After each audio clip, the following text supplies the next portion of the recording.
اعوذ باللہ من الشیطان اللعین الرجیم بسم اللہ الرحمن الرحیم وبہ نستعین وہو خیر معین رب اشرح لی صدری ویسر لی امری واحلل عقدۃ من لسانی یفقہوا قولی۔ سامعین کرام، درس فقہ کے سلسلے میں خمس کے احکام آپ کی خدمت میں پیش کیے جا رہے تھے، اور اس سلسلے کی ہماری دوسری گفتگو ہے جس میں اس بات کو پیش کیا جائے گا کہ میراث کی صورت میں یا میراث کے علاوہ اگر انسان کو ایک پراپر ذریعے سے جس میں اس کی اپنی صنعت، اپنی حرفت یا اپنا کوئی مثال کے طور پہ جو وہ ورکنگ ہو کہ جس کے ذریعے سے اس کو آمدنی ملے، اس کے علاوہ اگر کوئی آمدنی ملتی ہے تو ان آمدنیوں کے اوپر خمس کے سلسلے میں کیا احکامات ہیں۔ پہلے بھی یہ بات عرض کی گئی کہ اگر کسی کو کوئی ایسی آمدنی کہ جو جیسے خاتون ہے اس کو مہر سے ملی ہے، مرد ہے اس کو طلاق کی صورت میں خلا سے ملی ہے، یا میراث کی وہ آمدنی کی جس کے بارے میں توقع تھی کہ وہ آمدنی اس کو میراث کے قواعد کے مطابق کی اور وہ ملی ہے، تو ان پر خمس واجب نہیں ہوا کرتا۔ اور اسی طرح سے دیت کے بھی یہ احکامات تھے جو کسی شخص کو جسمانی طور پر نقصان پہنچنے کے نتیجے میں شرعی قواعد کی روح سے ملتا ہے۔ اب میراث کے سلسلے میں یہ بات ہے کہ میراث پر اٹسیلف اگر وہ شرعی قواعد کے مطابق کسی کو ملنی تھی، جیسے باپ سے اولاد کو، اولاد سے باپ کو، یا میاں بیوی کو، یا فرض کرے کہ جو ہے وہ بہن بھائیوں کو جو بھی قواعد کی روح سے مل رہا ہے وہ مل رہی تھی، تو اس پہ خمس واجب نہیں ہے۔ یہ آمدنی ہونے کے اعتبار سے خمس واجب نہیں ہے، چونکہ ایک شخص کو کوئی منفعت ملا ہے، کوئی فائدہ ملا ہے، کوئی انکم ملی ہے، لیکن اس انکم ملنے کے علاوہ کیا کسی اور قاعدے کی روح سے خمس واجب ہو سکتا ہے؟ تو کہہ رہے کہ اگر مرنے والے پر اس پرٹیکولر مال کے اوپر خمس واجب تھا جو کہ اس نے ادا نہیں کیا تھا، یا اس پرٹیکولر مال کے اوپر نہیں، اس کے ذمے کے اوپر کچھ خمس واجب تھا جسے وہ کچھ ادا کر چکا تھا، کچھ کرنا تھا اس سے قبل کہ وہ پورا ادا کرتا مر چکا ہے، تو اس مال پہ تو نہیں ہے لیکن اس کے ذمے کے اوپر قرضے کی صورت میں کچھ خمس واجب ہے۔ تو ان دونوں صورتوں کے اندر فرمایا کہ جسے یہ میراث ملی ہے اسے پہلے خمس نکالنا ہوگا، یعنی مرنے والے کے ان واجبات کو ادا کرنا ہوگا۔ یہ بالکل اسی طرح سے کہ جیسے کسی میراث کو تقسیم ہونے سے پہلے اس مرنے والے کے مالی واجبات کو ادا کیا جاتا ہے، جیسے اس کے قرضے اس کو ادا کیا جاتا ہے، اسی طریقے سے اگر اس نے اپنے 1/3 مال میں سے کوئی وصیت کی ہے مالی تو اس کو ادا کیا جاتا ہے۔ تو اسی طریقے سے پہلے خمس نکالا جائے گا، بعد میں بچے ہوئے مال کو جو ہے وہ بطور وراثت تقسیم کیا جائے گا۔ لیکن اس کنڈیشن میں کہ جس میں مرنے والے پہ خمس واجب تھا، چاہے اسی مال سے کہ جو ورثے میں ملا ہے، چاہے اس کے ذمے کے اوپر قرضہ، خمس کا جو ہے وہ واجب تھا، یہ اس صورت میں وارثوں کو نکالنا واجب ہوگا کہ جب مرنے والا خمس دینے کا معتقد ہو۔ اگر وہ اعتقاد ہی نہیں رکھتا تھا خمس کا، مثال کے طور پر وہ ایسا فرد تھا کہ جو خمس کو ان اشیاء کے اوپر، جس طرح اہل سنت کے یہاں پہ ہمارے اور ان کے اعتبار سے مسائل ہے کہ وہ مال غنیمت پر، ان کا ایک طبقہ ہے جو صرف مال غنیمت کے اوپر جو جنگ میں حاصل ہونے والا یا معدنی کانیں یا دفین ہے خمس واجب سمجھتا ہے، باقی جو روزمرہ کی انسان کی آمدنی اس کے اوپر وہ خمس دینے کا اعتقاد نہیں رکھتا۔ نمبر 2، اعتقاد رکھتا ہے، لاپرواہ ہے۔ بہت سے افراد ہیں مانتے ہیں کہ نماز واجب ہے، پڑھتے نہیں، مانتے ہیں کہ روزہ واجب ہے، رکھتے نہیں، مانتے ہیں کہ خمس واجب ہے لیکن دیتے نہیں۔ تو اگر وہ خمس دیتا ہی نہ ہو اور نہ ہی اس نے اپنی وصیت کے اندر کہیں خیال آ گیا، کہیں احساس ہو گیا تو اس بات کا تذکرہ کر دیا ہو کہ میرے مال میں سے خمس کو ادا کر دیا جائے، تو نہ وہ خمس دینے کا اعتقاد رکھتا ہے یا پھر خمس دیتا ہی نہیں اور وصیت میں بھی لکھ کے نہیں گیا ہے، تو ایسی صورت میں وارثوں کو جبکہ علم ہے کہ مرنے والے کے اس پرٹیکولر مال پہ خمس واجب ہے یا مرنے والے کے ذمے پر خمس واجب تھا، ان کی ذمہ داری نہیں ہوگی کہ ملنے والے میراث پر پہلے خمس ادا کرے یا پہلے خمس ادا کر کے میراث کو تقسیم کرے۔ مسئلہ نمبر 1724 کہ اگر کسی شخص کو کوئی میراث ملے اور اسے معلوم ہو کہ جس شخص سے یہ میراث ملی ہے اس نے اس کا خمس نہیں دیا تھا، مثلا مکان ملا ہے، مکان پہ خمس واجب ہو گیا تھا، مکان کو پر خمس نہیں ادا کیا تھا، ضروری ہے کہ وارث اس کا خمس دے۔ اسی طرح خود اس مال پر خمس واجب نہیں ہے، جو ابھی مال ملا ہے وہ سارا خمس سے پاک ہے، لیکن 10 سال پرانے خمس کے حسابات تھے اور وارث کو معلوم ہو کہ جس شخص سے وہ اسے مال بطور ورثہ ملا ہے اس کے ذمے پہ کچھ خمس واجب الادا ہے، جو کہ یا تو اس نے لکھ دیا ہے یا بات چیت میں تذکرہ کر دیا ہے اور ادا نہیں کیا ہے، تو ضروری ہے کہ پہلے اس کے مال سے خمس ادا کرے اور پھر اس کے بعد مال کو وراثت کے اندر تقسیم کرے۔ لیکن ان دونوں صورتوں کے اندر جو خمس ادا کیا جا رہا ہے، اس سلسلے میں فرمایا کہ جس شخص سے مال ورثے میں ملا ہے اگر وہ خمس دینے کا معتقد ہی نہ ہو، اعتقاد ہی نہیں رکھتا ہو کہ خمس دینا واجب ہے، یا خمس دیتا ہی نہ ہو، اعتقاد تو ہو لیکن اس سلسلے کے اندر لاؤبالی پن ہے، اور وصیت بھی نہ کی ہو کہ اس کا خمس اس کے چھوڑے ہوئے مال سے دے دے، تو لازم نہیں ہے کہ وہ رسا اس کا خمس ادا کرے جو کہ اس شخص پر واجب تھا۔ اگلا مسئلہ ہے 1725، اور یہ مسئلہ ہے کہ سب سے پہلا مسئلہ خمس کے باقاعدہ اس میں تذکرہ کیا گیا کہ جب آپ کو آمدنی ہوتی ہے تو شریعت نے آپ کو یہ سہولت دی ہے کہ آمدنی پہ خمس واجب نہیں ہے، بلکہ آپ اپنے سال بھر کے اخراجات کریں، جو بچ جائے اس کا آپ کو 5واں حصہ بطور خمس ادا کرنا ہے۔ لیکن ایک انسان اپنے واجبات یعنی اپنے جو اخراجات ہیں اس کو اس طرح سے مینیج کرے کہ اس میں بچ بچا کے کفایت شعاری کے ساتھ کچھ رقم بچا لے۔ مثلا اگر وہ نارمل خرچہ کرتا تو اس کے مہینے کا خرچہ 50,000 روپے تھا،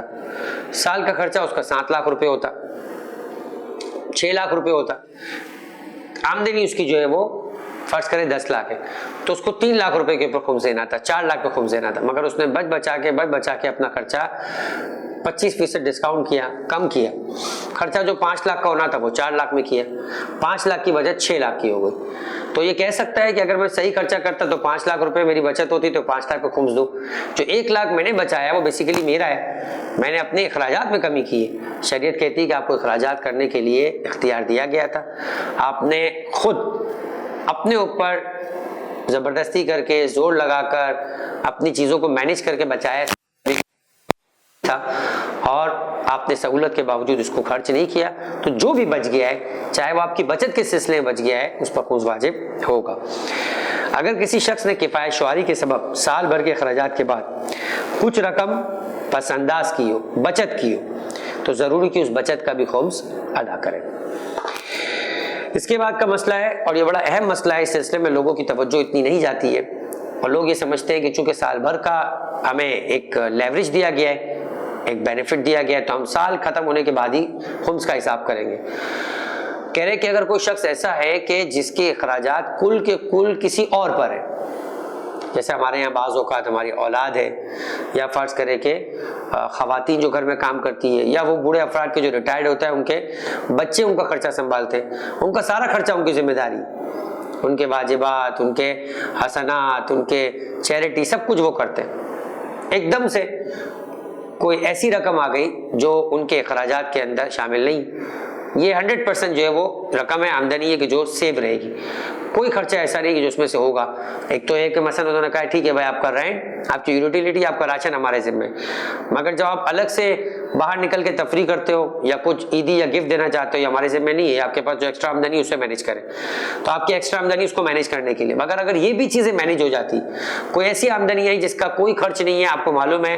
کہ ابھی سے معلوم ہے کہ اس کا کوئی خرچ نہیں ہے، یہ پڑی رہے گی، تو اسی وقت اس پر خمس واجب ہو جائے گا، آمدنی کے وقت ہی۔ یہ وہ صورتحال ہے کہ آپ کو سال بھر تک انتظار کرنے کا ٹائم نہیں ملے گا، آپ کو جس وقت وہ آمدنی ملی ہے اسی وقت اس کا خمس ادا کرنا ہے، چونکہ آپ کا کوئی خرچہ اس آمدنی سے ہونا نہیں ہے۔ مسئلہ نمبر 1726، جس شخص کے تمام اخراجات کوئی دوسرا برداشت کرتا ہو تو ضروری کہ جتنا مال اس کے ہاتھ آئے اس کا خمس جو ہے وہ ادا کرے۔ اس سلسلے کے اندر جو ہے وہ اس کو پھر انتظار کرنا ہو کہ بچت ہوگی تو نکالے گا، یہاں بچت کا کوئی عنوان ہی نہیں رہتا ہے۔ 1726، اب یہ بات ہے کہ بعض اوقات ہم نے وقف کا پورا ایک چیپٹر ڈسکس کیا وصیت کے چیپٹر سے پہلے، کہ کس طریقے سے کوئی فرد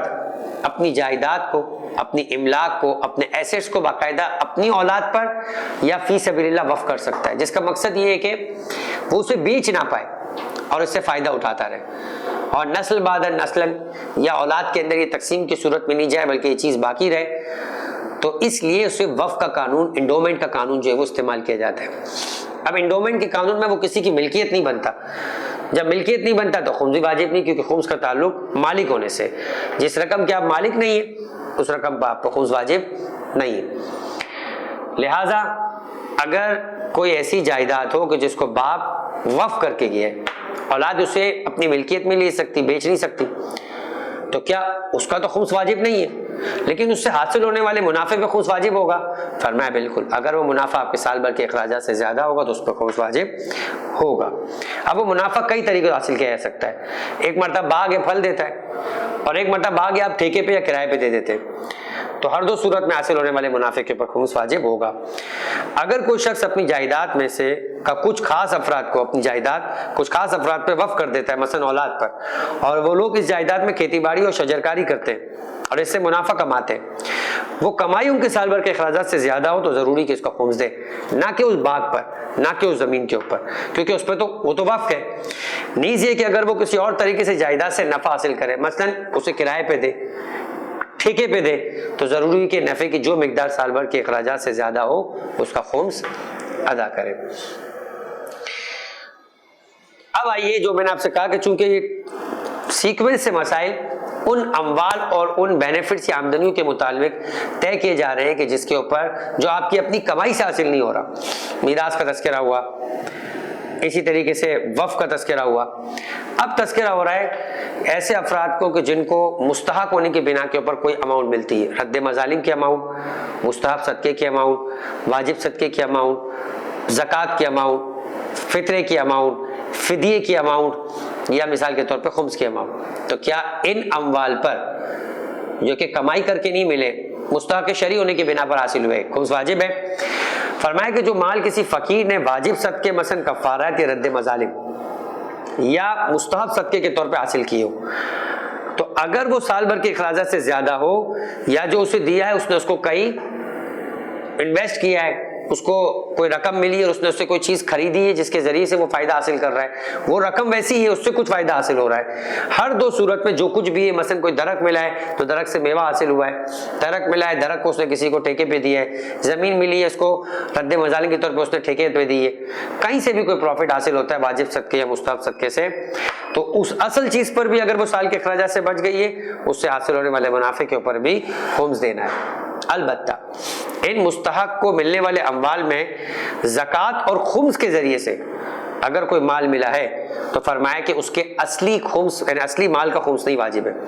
جبکہ واجب صدقے مستحب صدقے میں خود اس پر بھی ہے، اس کے پروفٹ پر بھی ہے، لیکن خمس اور زکوٰۃ کے اندر فرمایا کہ